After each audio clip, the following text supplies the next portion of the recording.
అందరికీ నమస్తే. ఈ వీడియో చూస్తున్న ప్రతి ఒక్కరికి నా హృదయపూర్వకమైన వందనాలు. సో బైబిల్ దేవుడు చేసిన మిస్టేకులు ఏమిటివో నేను ఈ బైబిల్ ద్వారా మీకు చూపించుకుంటూ వస్తున్నా.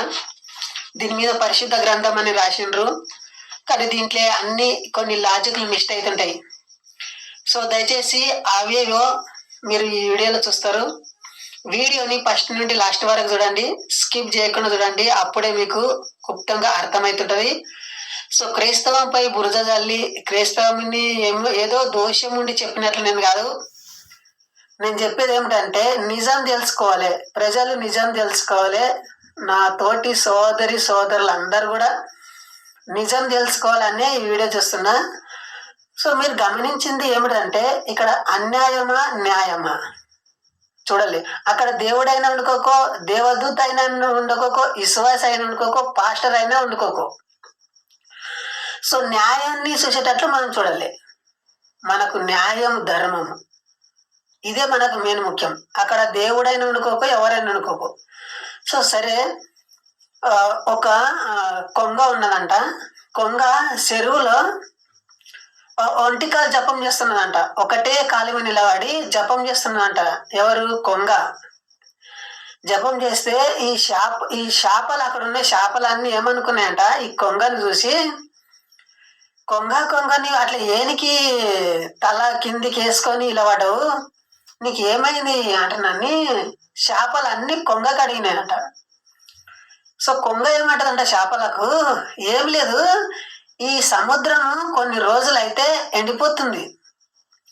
సో మిమ్మల్ని వేరే సముద్రానికి ఎట్లా ట్రాన్స్ఫర్ చేయాలి అంటున్నాని ఆలోచన చేస్తుండా అంటున్నాని అన్నదంట కొంగ.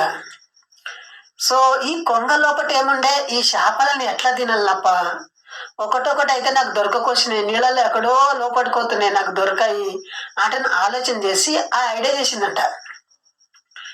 కానీ ఈ చేపలు ఆ కొంగ ఒక మోసంని గుర్తించలేక, మా కోసం మంచిగా చెప్తున్నాడు కదా అంటున్నాని, సరే ఇప్పుడు ఏం చేయాలి అంటున్నాని కొంగని అడిగినంట చేపలు. అప్పుడు కొంగ అంటదంట, మిమ్మల్ని ఒకరినొకరు తీసుకుపోయి ఆ సముద్రం ఇడిసొస్తా, అక్కడ మీరు హాయిగా ఉంటారంటనని చెప్పిందంట కొంగ. సరే అంటనాని ఒక్కొక్క చేప తీసుకొని పోయి అక్కడ పక్కకు పోయి ఆ చేపలను తినొస్తున్నదంట. సో ఇక్కడ ఏం జరుగుతున్నదంటే బైబిల్ దేవుడు కూడా ఈ జనాన్ని, మన భారతదేశంలో ఉన్న జనాన్ని ఒక మోసం చూపినట్లు నాకు అనిపిస్తుంది. మీకు పరలోకం దొరుకుతుంది, స్వర్గం దొరుకుతుంది అని చెప్పి అవి దొరకలాగా చేస్తున్నాడు. ఎట్లంటే యేసు ప్రభు 2000 సంవత్సరాల క్రితమే ఈ లోకానికి వచ్చి నేను పోయి జల్దొస్తా అని ప్రజలకు చెప్పిండు. ఇక్కడ ఉన్న వారిలో కూడా కొంతమంది చనిపోతలేదు అని కూడా చెప్పిండు. సో ఇంచుమించు ఇప్పటికి 2000 సంవత్సరాల క్రితం అయిపోయింది. యేసుక్రీస్తు ఇంకా రాలేదు. 2000 సంవత్సరాల క్రితమే ఈ లోకానికి వచ్చి నేను పోయి జల్దొస్తా అని ప్రజలకు చెప్పిండు. ఇక్కడ ఉన్న వారిలో కూడా కొంతమంది చనిపోతలేదు అని కూడా చెప్పిండు. సో ఇంచుమించు ఇప్పటికి 2000 సంవత్సరాల క్రితం అయిపోయింది. యేసుక్రీస్తు ఇంకా రాలేదు. సో బైబిల్లో కూడా కొన్ని లాజిక్లు మిస్ అయి ఉంటాయి, అవేవో మీకు చదివి వినిపిస్తా, దయచేసి మీరు వినండి. మత్తయి సువార్త 2వ అధ్యాయము 13 నుండి నేను చదివి వినిపిస్తా. సో ఈ వచనం చాలా మంది మీకు చదివి వినిపించింటారు, చెప్పింటారు, మీరు కూడా ఎన్నో సార్లు చదివింటారు. కానీ నేను చెప్పినట్లే యా పాస్టర్ కూడా చెప్పాడు, మీ తలంపులో కూడా అది రాదు. ఎందుకంటే ఒక్కొక్కరు ఒక్కొక్క రకంగా అబ్జర్వ్ చేస్తుంటారు ఈ వాక్యాన్ని. సో నేను నా దోటి ధర వినండి ఎట్లా చెప్తుంటా. ఒకవేళ మీకు తప్పు అనిపిస్తే నాకు కామెంట్ చేసి చెప్పండి, నా నంబర్కు ఫోన్ చేసి మీరు మాట్లాడండి. సో నేను చదువుతా ఇప్పుడు 13వ వచనం, మత్తయి సువార్త 2వ అధ్యాయము 13వ వచనం నుండి. వారు వెళ్ళిపోయిన తర్వాత ఇదిగో ప్రభు దూత స్వప్నమందు యోసేపునకు ప్రత్యక్షమై, ఏరేదు ఆ శిశువును సంహరింపవలనని ఆయనను వెతకపోతున్నాడు గనుక నీవు లేచి శిశువును ఆయన తల్లిని వెంట పెట్టుకొని ఐగుప్తునకు పారిపోయి నేను నీతో తెలియజేయ వరకు అక్కడ ఉండమని ఆయనతో చెప్పాను. సో ఇది ఒక్కటో వచనం అండి, నేను చదువు వినిపిస్తా.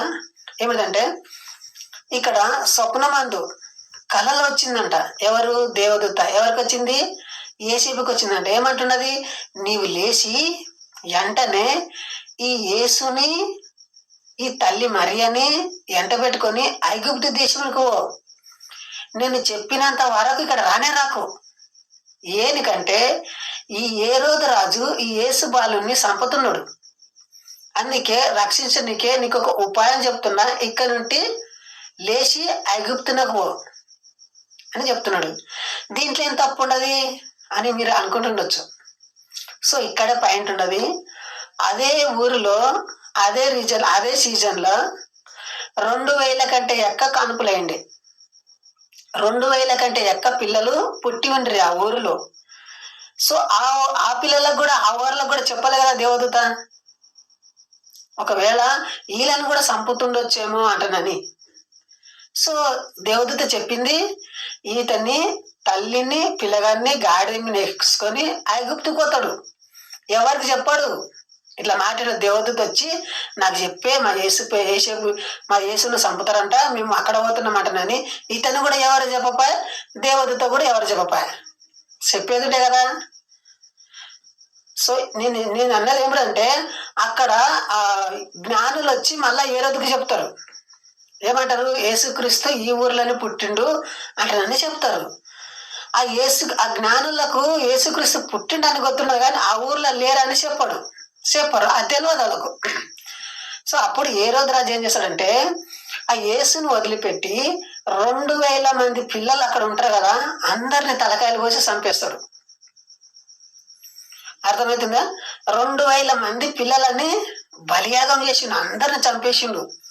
ఇది మీకు మాకు ఏమి బాధగా అనిపించదు, ఎందుకంటే మన పిల్లలు కాదు కాబట్టి ఎంతైతే కూడా కొంతనే బాధపడతాము. కానీ రియల్గా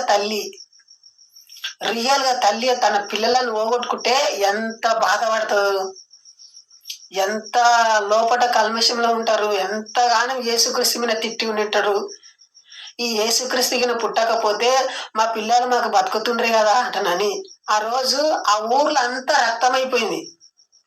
ఎక్కడైతే యేసుక్రీస్తు పుట్టిండు కదా అక్కడ. ఎందుకంటే కొన్ని కుటుంబాలు చెప్పుకోలేదు, పెద్ద పెద్ద రాజులు ఉండరు, రాజుల అంతా వచ్చి సంటి పిల్లలని అందరినీ తీసుకొని వచ్చి రోడ్డు మీద తలకాయలు కోసి పడేస్తుంటారు చిన్న చిన్న పిల్లలని. సో ఇక్కడ మీకేమనిపిస్తున్నది? నిజంగా దేవుని సామర్థ్య, దేవుని కృప, దేవుని దయ ఉంటే అసలు ఇన్స్టెంట్ దేవుడు తప్పిస్తుండే కదా. యేసుక్రీస్తుని ఒక్కరినే తక్కిచ్చే బాకీ 2000 పిల్లలని వాళ్ళ జీవితాలు ఏమి కావాలి? వాళ్ళ కోసం ఆలోచన చేయరా? బాగా ఆలోచించండి నా మాటలు.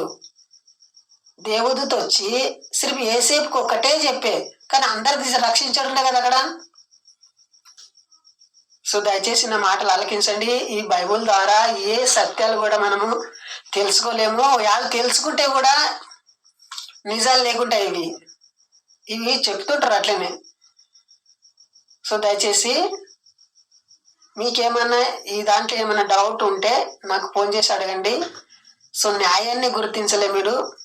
నేను చెప్పిన దాంట్లో మీరు తప్పు పట్టకుండా న్యాయాన్ని ఆలోచించండి, సత్యం వైపు తిరగండి. సో మన దేశం గొప్పది, మన హిందుత్వం గొప్పది, మన అందరం సోదర భారంతో కలిగి ఉండాలని ఈ వీడియో చేస్తుండా. కానీ బైబిల్ మాత్రము మనలానే అలా జీవింప చేస్తలేదు. సో ఇంతవరకు ఈ వీడియో చూసినందుకు జై హింద్, వందే భారత్.